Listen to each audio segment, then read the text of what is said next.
Assalamu alaikum wa rahmatullahi wa barakatuh. This is Siraj Muhammad from Muslim Matters. This is our first of 3 pilot episodes for Muslim Matters Live. I hope you guys like this show. I hope we get good ratings, and inshallah we'll continue. Today, inshallah, our guest with us is Brother Nouman Ali Khan. He is the founder of Al Bayana Institute, and he's here to join us for a little discussion today at Elm Summit in Houston, Texas. Assalamu alaikum. How you doing, man? Very good. Alhamdulillah, awesome. So, first up, I saw you playing a lot of ping pong today. And yesterday, how many games you win? I lost count. You lost count. No, probably 5. 5. Didn't we play? Did we? No, I don't think so. Doubles? Doubles? Yeah. Those I lost. Yes, I won. Those I lost. Awesome. So we'll have to play again sometime. You have to get your revenge, inshallah. Inshallah. Inshallah. Good stuff. I wanted to ask you, one of the things that really amazed me when I see you up on stage is your teaching style. I think you have a very unique teaching style, and I think a lot of people are really like feeling that connection when they see you up there. Where did you develop that philosophy? I mean, like you were talking about yesterday, you were talking about, that reached out to me, Optimus Prime. That just, I'm really old. That caught me right away. Were you referring to the Michael Bay version, or were you referring to the real old? I was referring to the animated version. Yeah, there you go. And that just brought up memories, and I was like, oh man. But I mean, like, people can relate to that. So how did you develop that style? I think it's mostly my teacher. Dr. Abdul Sami is a remarkable teacher. And I think the thing I learned from him was the difference between a scholar and a teacher. And you don't necessarily communicate to your audience what you know in the language that you learned it. You are more concerned with the aptitude of your audience. Mm-hmm. And really learning should be turned, or as a teacher, you should be more engaged in a conversation than in a speech. So as if you are talking to someone, you wouldn't use, verbose language, you wouldn't resort to technical terms, right. You wouldn't try to act super sophisticated, even if the concept was sophisticated. So as long as you can think of yourself as engaged in an audience, I think it's not some great secret of public speaking, but I think it really helps connect to the audience, and it's really back to the basics, if you will. So. It's awesome, and honestly, like I really like that same teaching style. I mean, when we talked yesterday, we were talking about a very technical subject. I mean, we were talking about balagha, and you were like coming at us at a very, even though it's a sophisticated topic and a very academic topic, you were coming at us in a way that we could sort of relate to it and understand it, and it was really coming through. And speaking of which, let's talk about that class a little bit. Can you tell the audience what you are teaching here at Elm Summit? Yeah, I'm doing something new actually. It's sort of a 5-hour crash course in balagha. And I mean, I love the subject. The technical term for it in English is rhetoric. But what I was asked to do this year by Sheikh Yasir Qadhi was to present it from a technical, traditional point of view, how the classifications have been made. Personally, my own conviction leads me to say that the traditional classifications are good for academic value, but they're not very good for instructional value. In other words, sometimes there's over-technicality involved, and we give terms and then subcategories and subcategories of subcategories, and it turns into an encyclopedia of terms. And people just get blown away by that. Right. So in education, you have 2 things. You have terms and you have concepts, right? Now, the hardest subjects you can think of, like medicine or, architecture or whatever it may be, one of the things that makes them really hard is there's a huge, vocabulary of terms that you have to sort of immerse yourself in. So a physician has a certain kind of language that the layperson doesn't have. The concepts behind those terms may well be really simple, but it gets coated over with this really strong, thick layer of terminology, right? So I was asked to present this stuff, but I can only come to it from the philosophy of education that I'm convinced of. So I say al-badi', al-ma'ani, and then al-bayan, these technical sciences of Arabic, and they have really long technical definitions. But instead, what's the bottom line? Yeah. What's the heart of the matter? Let's cut through the fat and let's get to the concept first. And then to me, the terminology can wait for when you or the rest of the audience, the few of them that want to go further in this subject and really want to get a master's degree in this thing or read 4 or 5 books on it, now they can use the technical terms. For general benefit, you don't get much out of learning the terminology. You do get far more out of it appreciating the concepts behind them. So that's really what I approached the subject with. Before this, I actually used to teach applied balagha. What that means is these are concepts of this study. Balagha is exploring what makes the Arabic language remarkable, or how do you speak in an effective fashion. And usually it's studied so you can appreciate Quran, because it's remarkable language. Right. So instead of teaching Balagha, I actually go straight to Quran and say, let me show you how that's really awesome, how Allah speaks, how Allah says this one thing, or how He uses that one word, or how this story is placed here, then it's placed here. What makes this so amazing, right? Now, this is applied Balagha. So instead of getting into the philosophy and the academics behind it, we just go straight to the point. Why? Because I think in our times, most Muslims, even if they read Quran, they read it in translation. Yeah. And when they do, because you're coming from a literature background, I mean, you've taken English class in high school, you've done, history or other studies in college. So when you come to a book, you come to it with a critical mind. This critical analysis is part of our academic training. Okay. So when we come to the Quran with that, even though we have a faith perspective, questions do come up in our mind. Yes, that's very true. Right? Extremely true. Why is this changing all of a sudden? How come this story was here and it was here again? How come the subject was about this and all of a sudden it was fasting, then it went to fighting, and then it went to Hajj? What just happened here? Right? These kinds of questions come up. Then, why is this surah over here? Why is that one over there? These are literary kinds of questions, right? And the answers to them lie in books that are very technical. They got two problems with them. One, they're technical. Two, they're in Arabic, right? So you've got the answers to these questions that are just buried away in libraries. And this stuff needs to be there for the access of the average Muslim. It needs to be watered down to popular science versions of this stuff. Mm-hmm. Why is that critical? Because I'm not even talking about the student of knowledge, or the really serious Muslim or whatever, or the aspiring scholar. The average Muslim has these questions, and what it creates is then they go online to search the answers, and the more of your hits are not going to be on Muslim sites depicting the beauty of the Quran. More of those hits are going to be on criticisms against the Quran, actually criticisms against it, and allegations of the Quran being grammatically incoherent, or all sorts of stuff. And so the Muslims are reading this stuff. And even the Muslims are like, what's going on here? This guy has a PhD next to his name. He must know what he's talking about, right?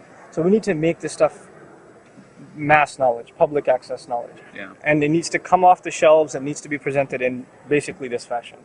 Inshallah. I completely agree. I remember when I was in college and the internet just started taking off, there were all these websites out there that were listing, here's a contradiction here, here's a contradiction there, there's Right. internal, external, blah, blah, blah. And a lot of people had questions, and there were no people to really answer. There would be, I guess you could say, lay students of knowledge, lay people who try to answer the questions, try to answer from a logical perspective, but it was very difficult to find people who could understand and respond from a technical Arabic perspective. Exactly. And really just lay it down and say, look, this is a problem, or these questions have come up Yeah. not thousands, but maybe 1,000 years ago, 1,400 years ago. They've been answered. We already know the answers to these problems. Exactly. The other thing is, if you answer those questions from a technical point of view, that may not help the person asking the question, because they don't have the technical background. I mean, if you ask me a question about some software bug, and I start talking to you in technical jargon, oh, they must have had this syntax wrong or that, it wouldn't make any sense to you, right? So it needs to be watered down to your level. Exactly. You have these doctors nowadays, physicians. They have this requirement that they have to make sure the patient understands the problem they have. So they make these dummy charts. This is you, this is your disease, and this is how we're going to solve it, etc. Et watering it down. It's okay. It's not insulting the audience. It's really coming to them, respecting the level they're at this time. And if they get to a higher level, they can have access to those books directly. But until then, we need to come to them. I wanted to ask you about a program you have online. You've been doing tafsir online for Juz Amma. Yeah.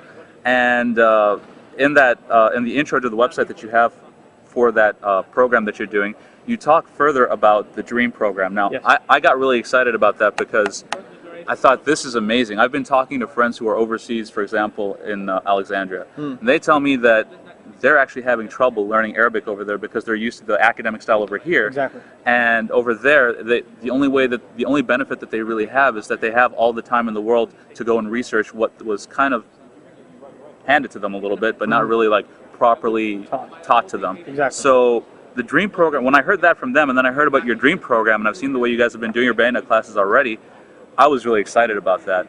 And so tell us a bit more about that. Okay. The essential idea of the Dream project, first of all, bayina.com/dream, check it out, inshallah.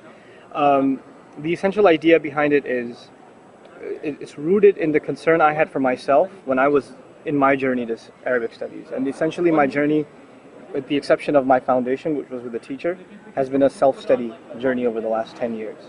And I've gone through virtually every curriculum I could find. I mean, whether it came from Cambridge University, Georgetown, Medina, whatever I could find. I went through it, I plowed through it myself. And with the help of scholars here and there. But I figure if this is what I have to do, then how about I create a program that would produce students that I would be jealous of, that I wish I had done this. Now, most people, when they think about Arabic studies seriously, they don't think of the United States. They think of overseas, across the ocean, right? You don't think of it here. The problems that are associated with studying Arabic abroad, in and of itself, it's a noble idea. But first of all, we're not living in a simple world, right? So there are ramifications on your family and even on yourself for traveling to places in the world that, quite frankly, when you come back, you're going to get some sort of a welcome party at JFK, whether you like it or not. Very true. And that brings stress to your family, undue stress to your parents and to others. So, zealous youth go, but it's not exactly if you ask their parents, they're not comfortable with the idea. So first of all, the concern is family. The second concern is financial. The tickets to go there. Then you're spending about 2-3 weeks, if not a month and 2 months to get adjusted to the kind of food, to the the transportation system, the educational style of the teacher. Simply put, very simply put, the Eastern model of education, this is not just the Arab world, this is the Eastern world of education. The teacher is up here, the student is down here, and the teacher says, why don't you come up to me? Right? All the expectation is on who? On the student. On the student. Just do what I tell you. Now, the Western model of education is quite the opposite. You have the professor, the teacher, and here's the student, and the professor says, let me come down to you and try to pick you up. And if he doesn't do that, he gets bad ratings and he gets fired. Right? So the idea That's true, is yeah. this idea of coming to the student instead of expecting from the student, spoon feeding, right? This is one of the philosophical differences between the models of education that we have, right? Students are used to this model, and also they're used to handouts, bullet points, specific milestones. I know this now, I will know this tomorrow, I will know this the next day. The exam is on this day, etc., etc. Clear-cut objectives and expectations. Exactly. Now, with language, you could say, I'm learning Arabic. It's a big general, like, I'm learning to swim. Now, whether you're swimming in a kiddie pool or in a swimming pool or in the Atlantic, I'm learning to swim. It's too general to say I'm learning Arabic. There are so many facets of it. There's so many dimensions of it. They need to be quantified. They need to be qualified. What are the skill sets the student's actually looking for? So there's a difference between somebody who wants to learn Arabic to be a tourist, right, or to make small talk with their imam or something. And there's a difference between that guy and the guy who wants to maybe read Islamic books in Arabic. And even between that guy and someone who wants to analytically study the Quran word for word and grammatically analyze it and lexically analyze it, right? There's a difference between these people. Their objectives are different. So they're really engaged in different kinds of Arabic studies. Now, until you define Arabic as clearly marked separate objectives, you can't approach them that way. You can just say, I've been learning Arabic, right? And maybe you have a little bit of everything, but not a whole lot of one thing, right? So the idea of the program is take these focuses and to organize them as milestones. So in the beginning, it's grammar and syntax, and you master this stuff. And then you move on and you master reading Arabic texts and navigating them. And eventually you master communication in Arabic and be able to write and read and converse and research. Basically, you get immersed in the language. All of this here in the US, inshallah ta'ala, our vision, to be very basic about it, is we're hoping to literally buy a mansion, okay? And like a 20-bedroom big place. That's awesome. Okay, I was inspired, this is crazy, I was inspired by this idea. I was at a friend's house who loves watching, what's that called? Mixed martial arts. Okay? So I'm sitting at his house and he's watching this stuff. Yeah. And these guys are beating each other to death, and then they go back to this mansion where they live together and train together or something. Yeah. But there's this one place that's like, that is so cool. What if a bunch of guys live together for 10 months and they just studied Arabic? No ideological stuff, nothing denominational, if you will. They're just purely mastering the language. That's all they're doing, right? And they're doing it with a top-notch scholar. And they're under contract that after the first month, they can't use anything else. So they're in the heart of Texas, but they're speaking Arabic for those 6 hours a day, or that, during the daytime, and they're allowed maybe 2 phone calls, 3 phone calls a day to family and stuff like that. But they're under this tight regiment of a program. The idea behind which is, to be very crude, I want to make somebody who spent 2 years abroad to study Arabic, I want to make them look bad in 10 months. I want to make them feel bad for going. And it's an ambitious goal, but I think we have the curriculum and the instructors in place, and we have the methodology in place to be able to produce that, right? Now just imagine, you have 20 students a year that are coming to this thing from all over the country, and they're spending 10 months, and they're getting hit with an Arabic sledgehammer every single day. Now at the end of these 10 months, these people go back to their own communities, and not only are they learning here, they're actually getting teacher certified too. So they're getting trained in how to teach at least the first tier, the first quarter of what they learned, they can teach. Right? They're getting certified in that. So they can go back and enhance their Islamic school. They can go and enhance an Arabic study circle. They don't have to wait for me or some other teacher or some program to come and visit their community. They can make their own now. It becomes a homegrown solution. So you have masajid and halaqat. You have in communities, you have youth that have potential. Now community sees this kid has potential, but we don't want to ship him to overseas. Let's just send him to Bayyina and let him at least get the Arabic out of the way, and then he can do his Islamic studies in this place, this place, this place. Because what's the real object to Islamic studies? What's the big barrier? It's Arabic. It's Arabic, yeah. Right? You're listening to the speaker, you understand everything until he busts out the Arabic, until he quotes some quote, right? So if you get that out of the way, you've opened the door to Islamic studies generally, right? So that's essentially the idea. We're hoping to actually even open up over the years multiple campuses. So start with Dallas, move on, branch out to even North Carolina, and Michigan, these communities, because we have strong support in these communities. And even if one of these three, we're hoping that it's even a sisters-only campus with a sister instructor. But in the meantime, the one I'm hoping to launch right now in Dallas, we're trying to raise awareness of it and raise funds for it on the Dream site. Yeah. But I don't feel comfortable raising funds, like fundraisers for a project. So I want to give back something in exchange. Yeah. So the tafsir lectures that I study for 20 hours a week and put up as a public service, I was like, here's a service to the community, and you can help us out. You can download these. Whatever you want to do. You don't want to help, just make dua. If you want to help, you can help as much as you can, and inshallah ta'ala, we'll make this project a reality. Awesome, awesome.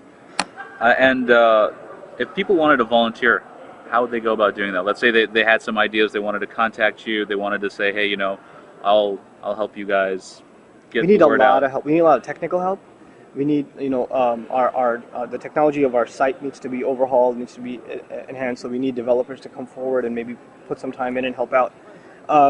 We need, if you're in a small town somewhere and you have one masjid or two masjids or something, and you have 200-300 people coming for Jummah, even less, and you want our programs to come to you, put a team of people together, maybe 2 people even. I don't need 10 people. 2 people that do the legwork with the local center. And then they contact our PR. You can email me at arabic@bayyina.com. You can email our PR department, pr@bayyina.com, and say we want you guys to come to our community.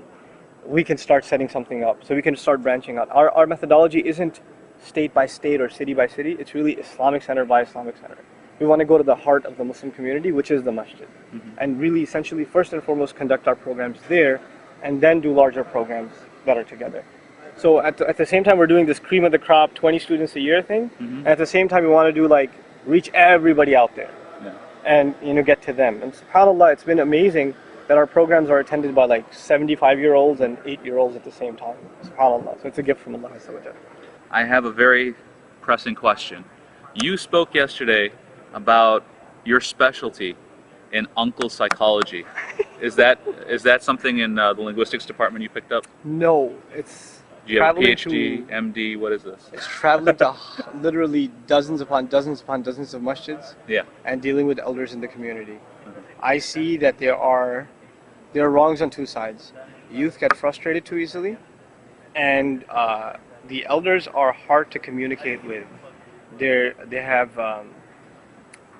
can use some very sharp commentary to get their point across. They're not exactly subtle in how they approach youth sometimes.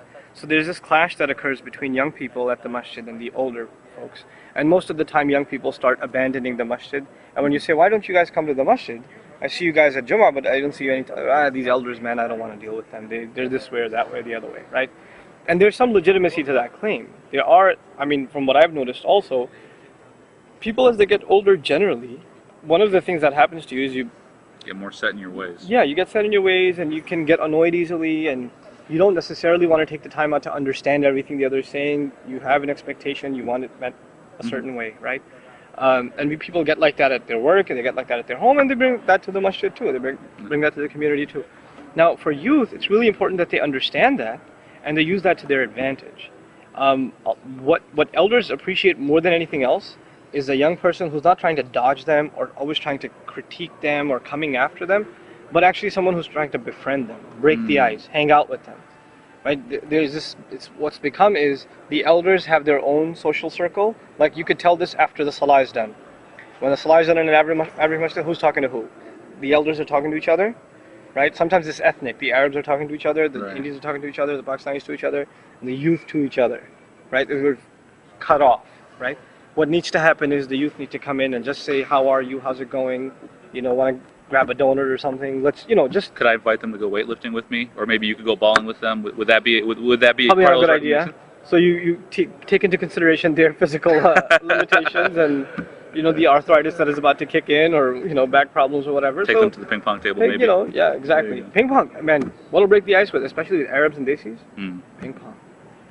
This should be at every, like, international negotiations. Ambassadors should bring ping pong paddles with them. Breaks the ice, I tell you. I've seen it happen, and the best of a lot of frictions are taken away just on, you know, this sort of thing. So the youth like the ball court, and they want to play football outside or whatever, and the elders, they love ping pong. Now, what happens if you beat them? Will that ruin the relationship? Oh, no, Should you no, lose no. on purpose, or no, what? You keep playing until you lose, and you probably won't win anyway. All uncles are half Chinese. Okay. That's just how they are. Awesome. All right. Well, Jazakallah khair. I really appreciate it.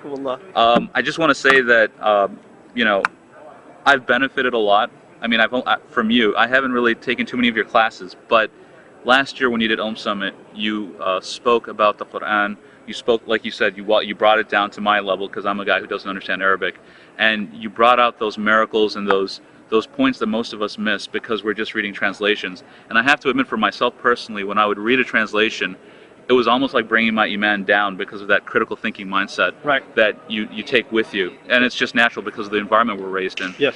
And you actually helped me touch that miracle when you explained it like that. And it was just really amazing for like me. And I can tell you for a lot of the other people who came to Summit last year, we really, that was like, for me, when people ask me what was my favorite class, I was like, Brother Nouman's class was my most favorite class because I was able to actually touch that miracle just briefly. I was able to touch it and understand it. So that was, you know, really great to me. And just generally speaking, you guys are doing an amazing job with Bayana. We took a meaningful prayer in Chicago. Oh, you did? Okay. And my khushu, like after that, after I understood all the words and the reason why those words were used, this was just 2 weeks ago. I took that class, I really benefited, and Brother Wissam, just a gem of a guy. I'm really loving his... We're very fortunate to have an awesome team of guys. You guys have... Wissam, you know, they're a real blessing to me. You guys are all very young and very, like, you're from here, and people just relate to you so well. I really appreciate the work you guys are doing. May Allah give you guys more success and make the dream a reality, inshallah. Jazakallah khair again for coming on. Assalamu alaikum wa rahmatullah. Jazakallah for the interview. Muslim Matters. Muslim Matters Live.